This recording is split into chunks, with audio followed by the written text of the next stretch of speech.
We're here today in the navigational trailer of the Aerial Foliage Protection Program. This is perhaps the most important aspect of the program. Without proper air coordination activity, the program would not be successful. 11 months of paperwork are put together, but in this 1 month of June, this is where it all comes together. And with me today I have Bob Guscotte. He's the Chief Navigator for the Aerial Foliage Protection Program, and he's going to go over just how the maps are put together through ownerships and how exactly the air activities are coordinated. Go ahead, Bob. Thanks, Brian. I guess first of all, say a few words about the ownership pattern. Spray block design is basically a function of the settlement and ownership pattern in that particular area that we're working in. For an example, we're going to look at the Tatamagouche, northern Colchester area. And from the ownership pattern basically comes the spray block design that you're going to use in that particular area. If you look out over here at this orthophoto map that has been delineated into land ownership, you can see that it's been broken down into many small pieces of property. Each one of these pieces of property has a name on it, and the ones that are color-coded in yellow are properties of people who have requested protection on the Aerial Foliage Protection Program. As you can see, properties are very small, and in a lot of cases they take on a particular pattern, which is usually a result of the settlement pattern of maybe 100 or 200 years ago. Our problem is to come up with spray blocks that are a size that can be efficiently worked upon from the air with teams of spray aircraft. During the winter, in cooperation with the cooperatives, which are situated along the North Shore, people are surveyed to see if they would like to have their woodlots protected. Some of this is solicited, some of it comes in through their own interest. But as you can see, not everyone wants to have their property sprayed, and we respect that, and we work around those limitations. For instance, here, which is in Tatamagouche, this is Brule Point, Tatamagouche is off to the west. We wanted to design spray blocks within this area. Ideally, you'd have everyone signed up, and then you would be working with purely aircraft design features and landmark features. But that isn't the case. As you can see, situated throughout the area are people, for one reason or other, do not wish to have their land sprayed or are unaware of the service that's provided by the government. This block here, block 137, which is an ACAT block, is, if you can look over here, is designed to the east of Kennedy Lake here. And you can see what, from our gross area of signed up landowners, the kind of spray block that we end up with. Certainly, we're lucky if we get in the vicinity of 50% of the property within a spray block. We also, in the last couple of years, have endeavored to protect smaller woodlots, especially the high-quality softwood areas that have received silvicultural work. There's already been money invested in these woodlots, and there has been a need to protect them. So we have endeavored to reduce our minimum spray block size down to as much as 5 hectares. And for instance, right here we have what we call a small block or a helicopter block, in which we can reduce our total spray block size to a factor of 1 spray aircraft, which is 200-foot swaths. You can't see it on this, but if you turn this over,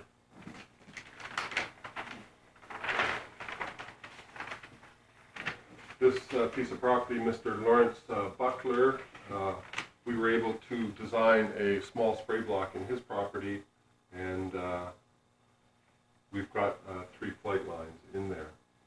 It's difficult at times to do that because in most situations these small spray blocks are situated to what we call sensitive areas, which are essentially built up areas with many houses and farms and livestock in the area, and we want to go out there and do our job with the minimal disturbance and irritation to the landowners in the area. So really, needless to say, the navigation, good navigation must be a must. Otherwise, you could get yourself into an embarrassing situation if you sprayed, say, the area next door. That's for sure, Brian, and we put a lot of emphasis on training and on familiarization with these various areas, which is why for these small blocks we use a helicopter this year, which included Hughes 500. This helicopter gives us the ability to have much more control over the path of the spray aircraft. The helicopter has greatly increased visibility for the navigator. It has the ability to stop and hover, which allows the navigator much more control over that particular spray aircraft. As compared to the larger blocks in which we run teams of 3 spray aircraft, we use 2 Cessna 172 aircraft as navigation aircraft. You have to remember that these teams, when they're spraying, are traveling 105 miles an hour, and everything happens at a very fast pace, and it takes a high skill level in navigation to coordinate and control these spray aircraft as they're flying their particular flight lines. I'll just say a few words on the other factors that go into the block design, and they include, first of all, the swath width, which in the large aircraft is 600 feet. The small aircraft, these were designed for thrush, which are 300-foot swath. Although we did not have a thrush this year, we reduced these down to 200-foot swaths. We also tried to design our blocks with a north-south orientation. As you can see, these are, and this is not. We try to do that wherever possible to avoid flying our spray aircraft and navigation aircraft into the rising and setting sun, which greatly reduces visibility.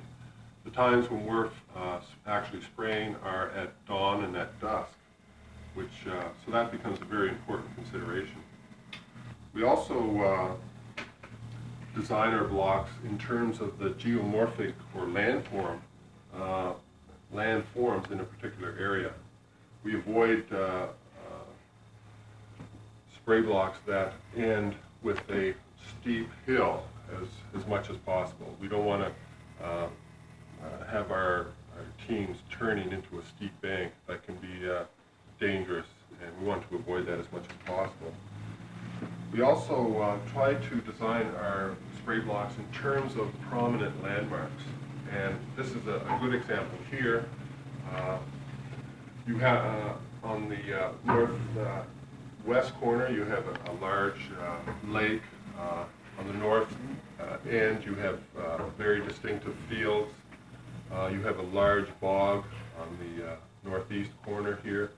So essentially, this block, for the most part, is delineated by excellent landmarks. And the navigators use these landmarks to gauge their position and the spray team's position and keep them on these flight line tracks. I've heard the navigators referred to as pointers.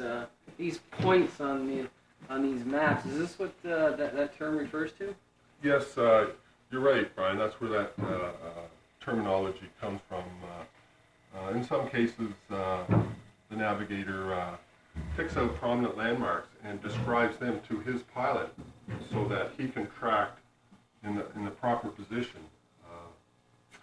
Essentially, we try to delineate our blocks with as many prominent landmarks as possible, and that would include roads, and fields, power lines, even hardwood softwood mixes. And I don't know if the camera can pick this up, but there's a pattern of the softwood hardwood mix here, and these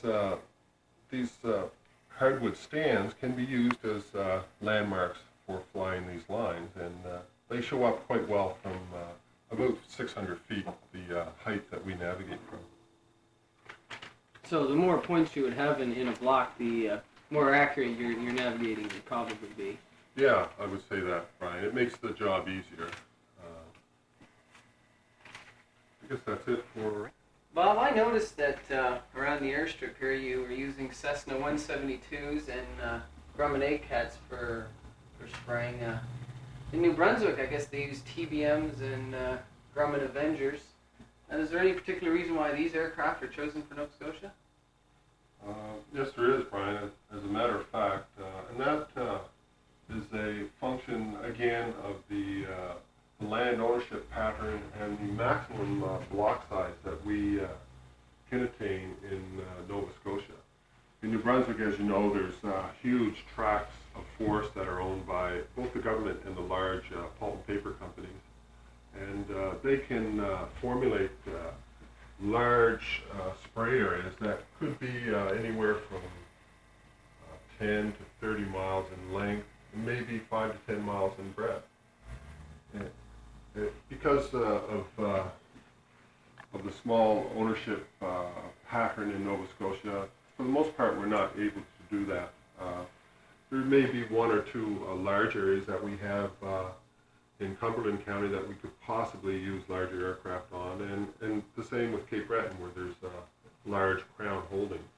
But for the most part, we're looking at small spray block sizes, like you see here in Patamangush and in Pictou County.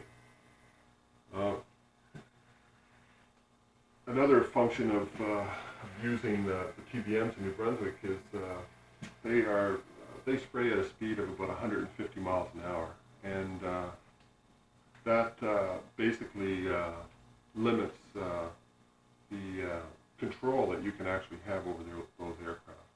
Do they also use Cessna 172s for navigating though? Yes, they do. They use a team of 2 navigating aircraft, and essentially what happens there is that the navigators fly the flight lines in the middle of the block. They never really reach the end. The TBMs actually pass underneath them. And it's sort of a gun sight system, the way they refer to it there, and that the TBM team leader would line up 2 Cessnas like a gun sight and use them to keep him going on a straight track, for instance, if this had been a TBM flight line. We use a different system here in Nova Scotia because of the smaller blocks and because of these smaller aircraft. We spray at 105 miles an hour, and the Cessna 172s have no problem maintaining that speed on the flight line. As you can see here, we've got a simulated swath width, 3 ACATs. And this shows you the formation in a right echelon, in that the aircraft are stepped back to the right with the proper distances between each aircraft. In this case, we're looking for about 200 feet between each aircraft. Essentially, they try to maintain their formation in a 45-degree step, whether it's a right echelon or over here would be a left echelon. So the spray comes out and from here it kind of joins up in the middle, is that right? That's right, Brian. We try to get a complete coverage, and we've got scientific data that tells us that when we're flying at 105 miles an hour, 100 feet over the tops of the trees, that we're going to get a swath width of about 200 feet. In Nova Scotia, or in the last few years in Nova Scotia, we've come up with a sort of ideal situation in that we fly our teams of ACATs with 2 navigation aircraft also. But instead of having both navigation aircraft on the flight line, we have one leading on the flight line, flying at about 600 feet, and another aircraft up high at about 2,000 feet, calling the booms on and off. And this gives us a great measure of control. The lead navigation aircraft is concentrating on flying this particular spray line, in which case right here this would be that spray line. And the spray team leader is following directly behind him, anywhere from 400 or 500 meters to maybe 1,000 meters. So the navigator flies the entire line and then turns and just leads them up and down, is that correct? That's correct, Brian. And essentially the team leader follows the navigator, and the number 2 and number 3 are following the team leader.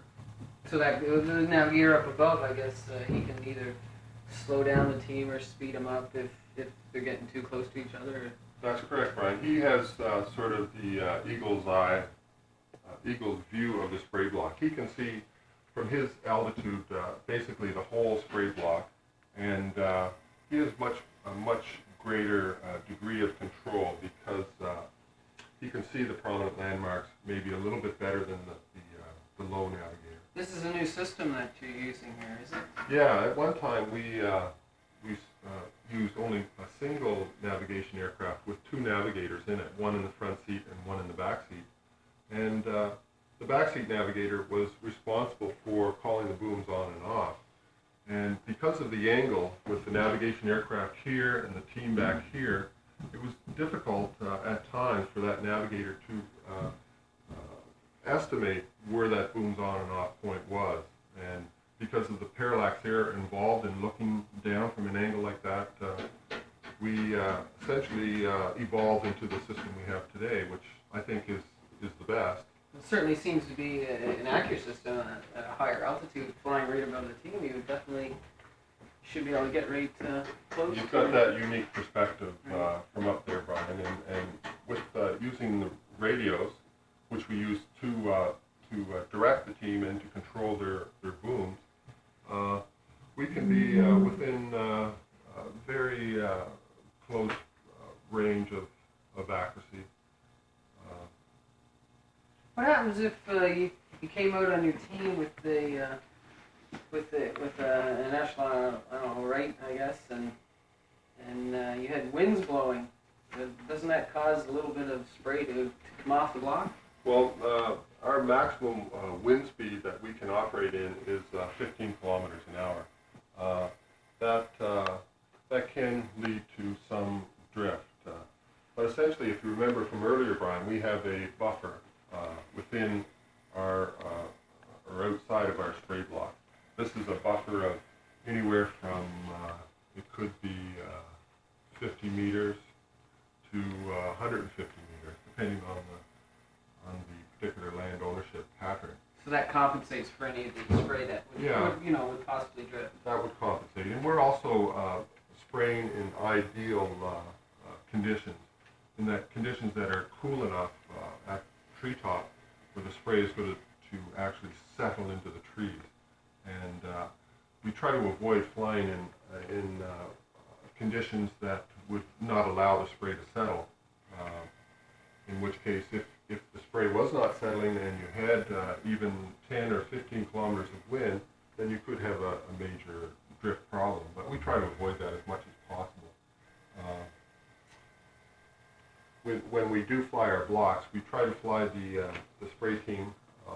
Always the echelon is stepped into the block. For instance, if the wind was coming from the east and on this block here, we would start on this corner down here with the right echelon, so that you would have this lead spray aircraft right on the corner of the block with these stepped into the block, so that any drift would be minimal. Let's see. Do you find that the aircraft system that you use here is good, and you have a helicopter, you have a Cessna 172, and would you think that a helicopter would be better for navigation purposes, or are the Cessna the better aircraft for a team purpose? Well, there's no doubt in my mind that the helicopter is the most is the best aircraft to use for navigation. You've got incredibly increased visibility. You've got a much better control. You can stop, you can hoover on corners, you can orient yourself much quicker. You're not flying in circles. But just in terms of cost efficiency, we cannot use helicopters on these larger blocks. We can justify them for the smaller blocks because of the sensitive nature and because of the high quality of some of these softwood stands that we're trying to protect. But some at a cost of maybe $1,000 a day just for that helicopter, it more or less limits the use of them on the larger blocks. What would be the difference between a cost of, say, having a helicopter for a day as opposed to having a Cessna for a day? Well, our Cessna costs run somewhere around, I guess about $700 or $800 a day for two Cessnas on one of these larger blocks. If we wanted to run a helicopter here, we would probably have to have a Cessna as well because of the large blocks. So you're looking at $1,000 a day for the helicopter and possibly $300 to $400 a day for the fixed wing. So you're looking at almost double the cost, at least in terms of navigational aircraft. And short wing aircraft to go along with it. Yeah, exactly. I see.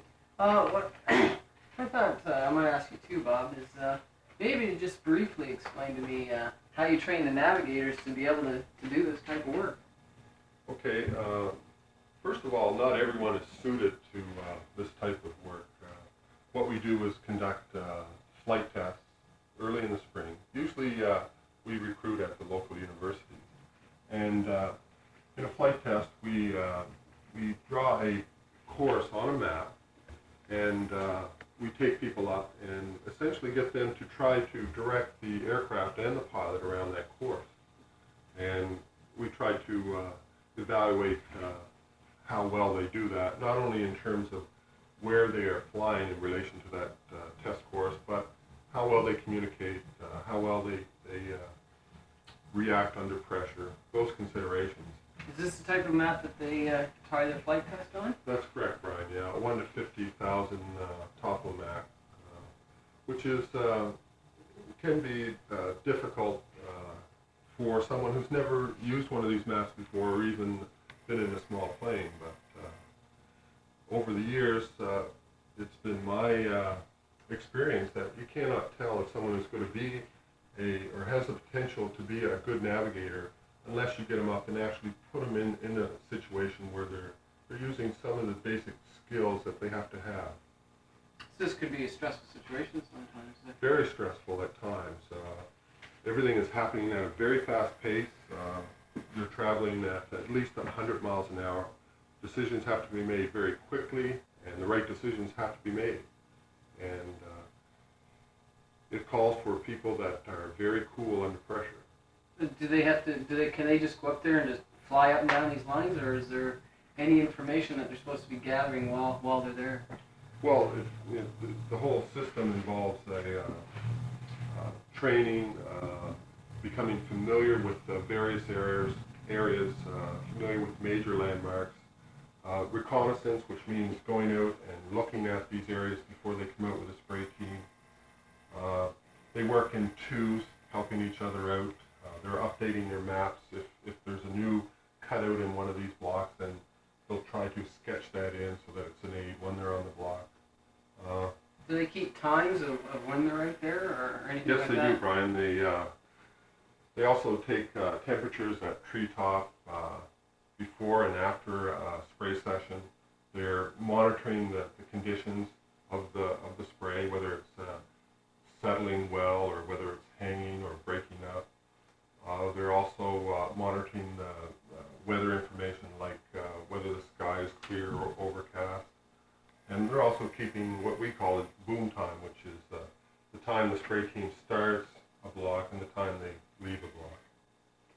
Is this the only maps that the navigator uses? No, essentially we use 3 different scale maps on our program, and all. Yeah, I thought I saw one over here. Yeah.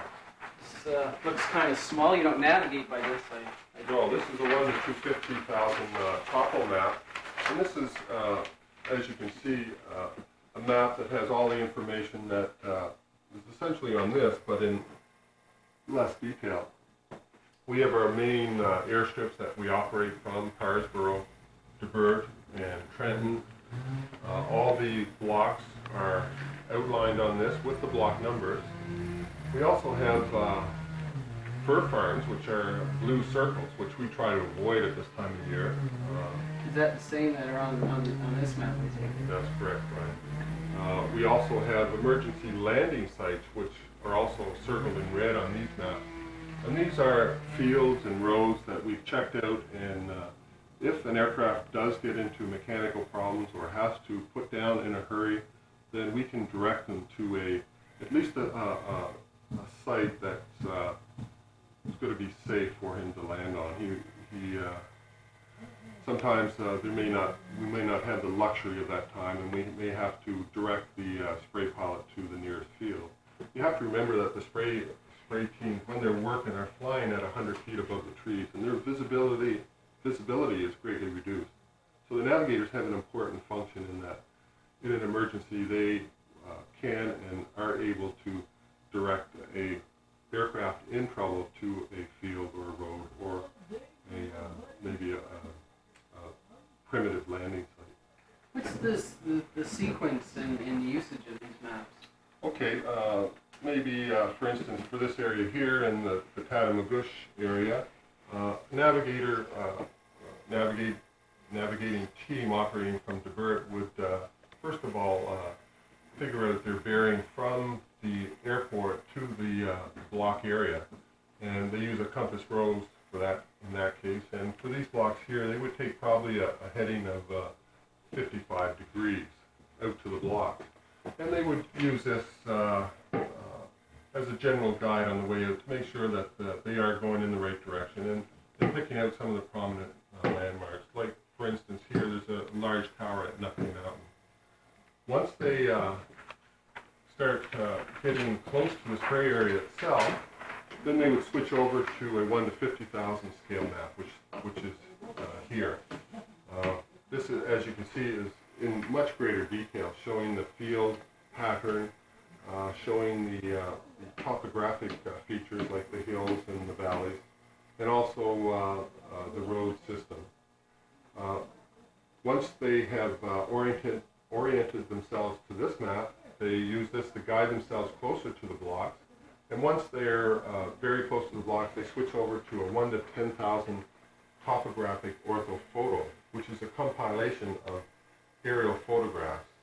These are excellent maps for our purposes.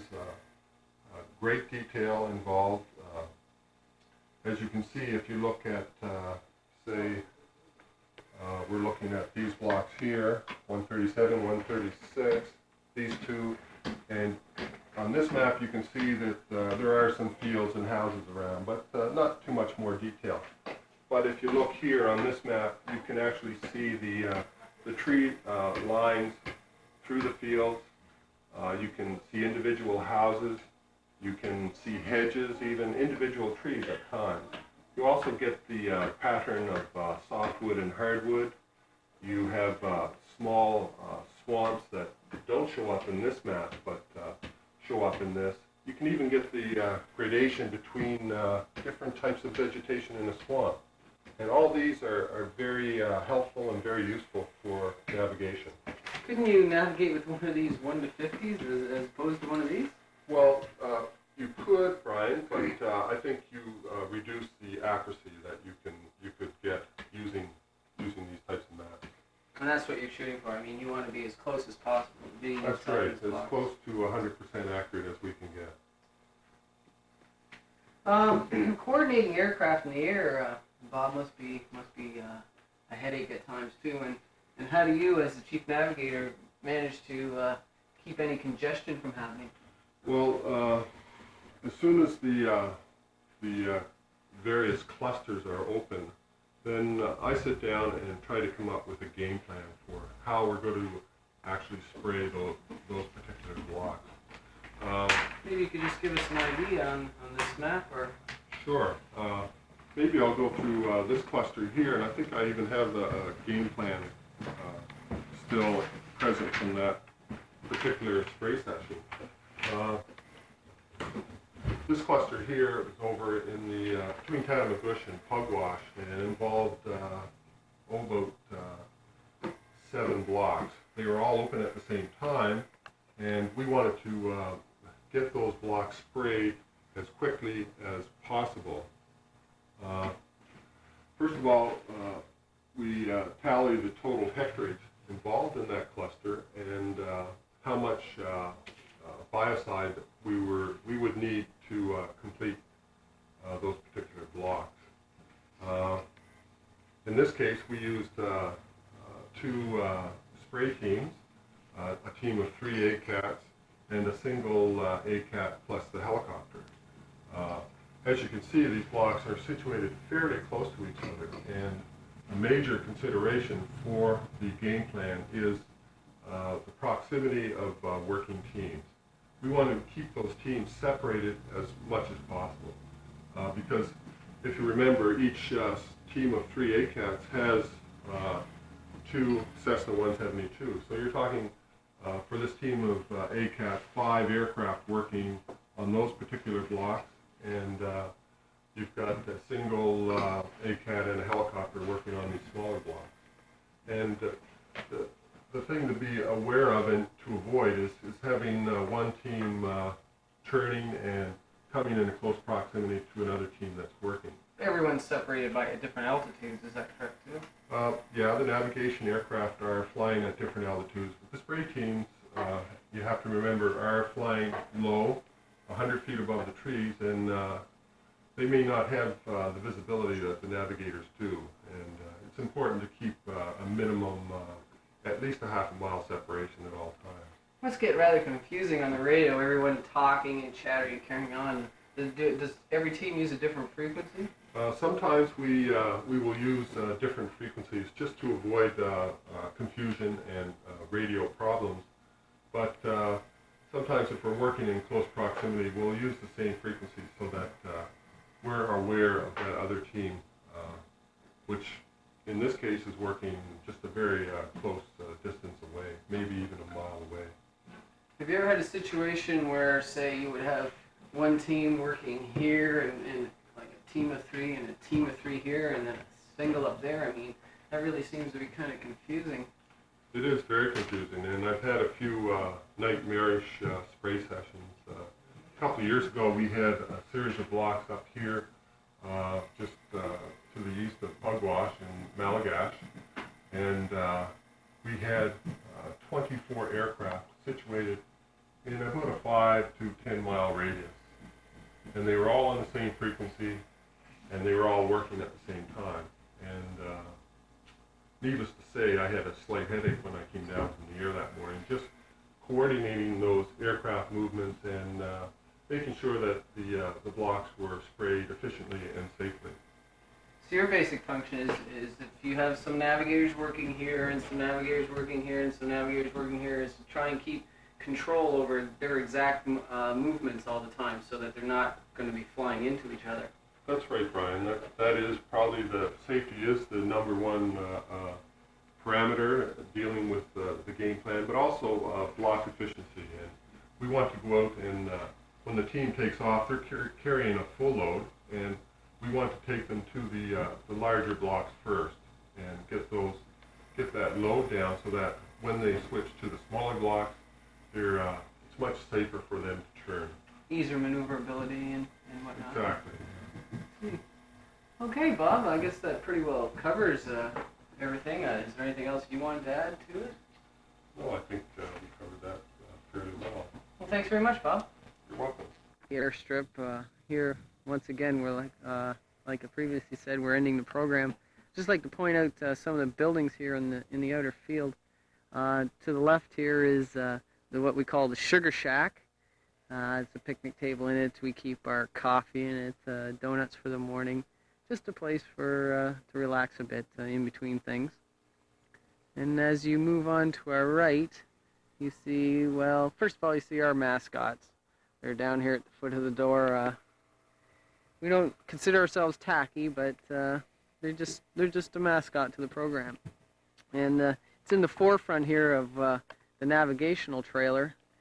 Inside is where the navigators do all their work. There's a wall map. This is where we keep our 250s, our 1 to 50s, and our ortho photographs, and post-spray reports, navigator reports as they're called. And moving along to the right again, we visualize the ATC shack, the air traffic controller shack, which houses the air traffic controller. The information officer works out of here. He has a desk and a counter to work. And in the back of the trailer on the left is Tom Smith, Dr. Tom Smith's office. And he has his computer in there and is constantly updating the program on the amount of hectares flown and areas that are sprayed.